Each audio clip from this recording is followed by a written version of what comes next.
ऋषिकेश, मैं आपका रुख करना चाहूंगी क्योंकि आप 9 की 9 उन सीटों पर ग्राउंड रिपोर्ट कर चुके हैं जहां पर विधानसभा उपचुनाव होने हैं। आपको क्या लगता है जो जातीय समीकरण है, क्या इस तरह की बयानबाजी से बीजेपी को फायदा हो पाएगा? क्योंकि हमें विधानसभा चुनाव नहीं भूलने चाहिए। उत्तर प्रदेश के विधानसभा चुनावों में भी योगी आदित्यनाथ के कुछ इस तरह के बयान सामने आए थे, 80-20 जैसे, लेकिन बहुत ज्यादा असर जो है वो वोट बैंक पर पड़ा नहीं, बल्कि विधानसभा चुनाव में बीजेपी काफी पीछे नजर आई। क्या इस तरह के बयानों से बीजेपी को लाभ होगा? ऋषिकेश।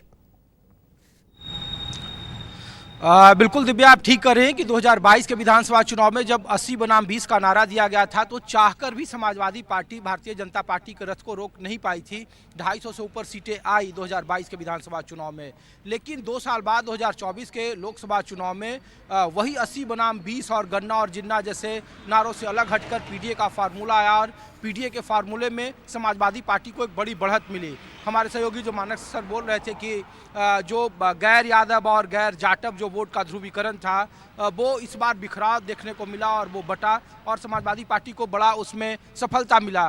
एक और है कि जो न्यूटन का थर्ड लॉ है कि क्रिया के बराबर और विपरीत प्रतिक्रिया, तो जिस तरीके से 9 सीटों पर, हालांकि मिल्कीपुर जोड़कर 10 देख लीजिए और उसमें 10 में से 5 समाजवादी पार्टी के पास वो सिटिंग सीटें हैं और भारतीय जनता पार्टी जो कई दौर की बैठकें की 10 सीटों के उपचुनाव को लेकर, उसमें एक बात साफ आई कि 3 से 4 ऐसी सीटें हैं दिव्या जहां पे 1 लाख से ज्यादा मुसलमान हैं। मसलन कि मिल्कीपुर, कटेहरी जैसे मसलन देख लीजिए, मीरापुर देख लीजिए, कुंदरकी देख लीजिए, जहाँ पे तकरीबन 50% के आसपास मुसलमान हैं। और अगर वो नहीं कहेंगे कि बटेंगे तो कटेंगे जैसे नारे अगर नहीं दिए जाएंगे तो गोलबंदी नहीं होगी, ध्रुवीकरण नहीं होगी, क्योंकि समीकरण आरएलडी भले ही इनके साथ आया है, आरएलडी एक सीट पर चुनाव लड़ रहा है, लेकिन वोट का ट्रांसफर कितना होगा कहना मुश्किल है।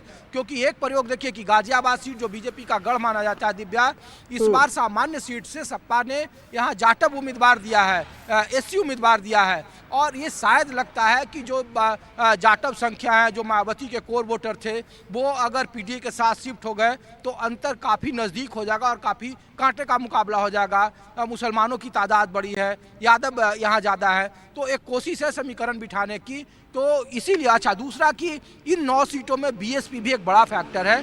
बीएसपी देखिए गाजियाबाद की सीट पर वहाँ गर्ग जो वैश्य समुदाय है उनको मैदान में उतारा है और वो कहा जा रहा है कि वोट बैंक बीजेपी में सेंधमारी करेंगे, तो एक कोशिश है और अखिलेश यादव ये बखूबी जानते हैं। लेकिन जितना योगी आदित्यनाथ सार्वजनिक सभाओं में ये बार बार कह रहे हैं कि बटेंगे तो कटेंगे जैसे नारे दिए जा रहे हैं और रावण और दुर्योधन जैसे चीज़ों को उछाला जा रहा है, तो वैसे ही एक एंटी ध्रुवीकरण भी हो रहा है। और जो वोट बैंक बंटने के हिसाब से है, कुछ जगहों पे जो माइनॉरिटी के उम्मीदवार या प्रत्याशी अलग दलों से हैं, तो वो दूसरा पोलराइजेशन का एक फैक्टर यहाँ भी है।